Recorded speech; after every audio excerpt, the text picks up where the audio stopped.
I remember the night the numbers matched. The ticket lay in my palm, trembling, while the television announcer repeated the sequence like a hymn. 42 million. Mine. But I didn't scream. I didn't call anyone. I didn't even smile.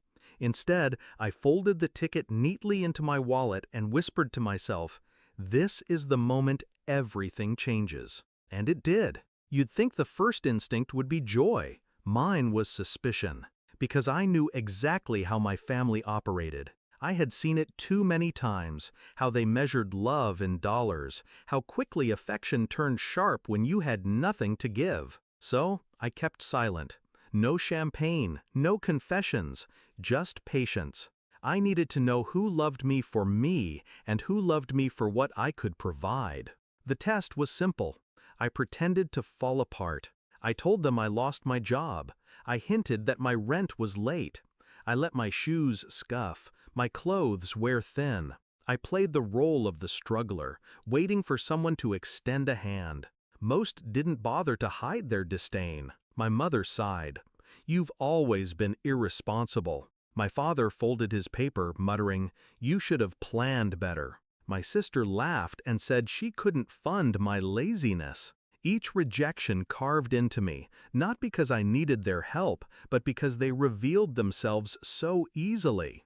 But there was one, my cousin Daniel, quiet, unassuming, never the center of attention. When I mentioned my rent, he didn't lecture. He didn't judge. He just reached into his wallet and pressed a crumpled $200 into my palm. "Pay me back whenever you can," he said, his eyes steady, his tone casual. He didn't have much. He worked double shifts at the hospital, barely enough for himself. Yet he gave without hesitation. No strings, no performance, just kindness. That was the moment I decided. When the time came, Daniel would be the only one who knew the truth. Still, revenge had its place. I could have disappeared quietly, built a new life in silence, but that wasn't enough. They needed to see what they had lost. So I began building.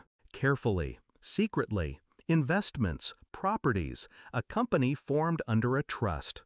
Layer by layer, I created an empire no one could trace to me. On paper, I was still broke. In reality, I was untouchable. Then I invited them all to dinner. The restaurant was expensive. White linen, crystal glasses, waiters gliding like shadows. My family sat stiffly, suspicion flickering as they glanced around at the luxury they knew I couldn't afford. My father leaned in. "So, you've been doing better." His voice carried that edge of curiosity sharpened by greed. I smiled. "Better than you think." That was my cue. I slid a small black folder onto the table. Inside, contracts, deeds, proof of the fortune they never imagined I controlled. My mother's breath caught. My sister's hand shot out, flipping through pages, eyes widening with every line. My father stared, jaw tight, nostrils flaring. Finally, my sister whispered, "All this time, you were rich?" I met her stare, calm. "All this time, I was testing you." The silence was heavier than the chandeliers above us. I let them squirm, let them feel the weight of their own words echoing back at them. The disdain, the dismissal, the casual cruelty when they thought I was nothing. Then I delivered the final blow. "Do you remember when I asked for help? Do you remember what you said? Every one of you turned your back, except Daniel." All heads swiveled to him. He looked down, embarrassed, but I kept my gaze steady. "He gave when he had nothing. You had plenty, and you chose to withhold. That's why tonight I'm cutting you off. Not a dollar, not a cent. Everything I own, every company, every property will pass through Daniel. He's my family. The rest of you, just strangers who share my blood." The color drained from their faces. My mother stammered, reaching across the table. My sister protested, tears brimming, already bargaining.